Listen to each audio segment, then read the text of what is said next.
σηκώνω από το σπίτι, τα ρούχα τα στεγνώνω στη λεκάνη.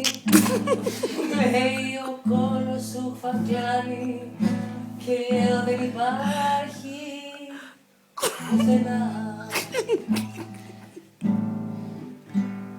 Μου είπε είσαι τώρα μια φακλάνα, πάρε τι λες παλιοπαγλάνα, πάρε ό,τι θες και τη ζωή μου, δώσ' μου πίσω τώρα την ψυχή μου. Ό,τι νιώσαμε, νιώσαμε. Θέλω να σου πω πως τώρα πια όλα τελειώσανε που είσαι, όλα τα χρόνια αυτά που έγιναν κομμάτια, κι εσύ είσαι τώρα που και μου λες κοίτα με στα μάτια. Μα είσαι που κοίτα με στα μάτια, σε κοιτάω και τι γίνεται μου λες.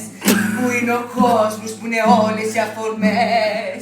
Λες μου που ήσουνα τις ώρες που μπορούσα, και εσύ μου είπες φύγε τώρα βρε βρωμούσα. Όχι, με το ανέχομαι αυτό σου λέω τώρα. Με το ανέχομαι να φύγεις. Φύγε τώρα. Δεν είναι δυνατό. Δεν είναι δυνατό. Δεν περιγράφω άλλο.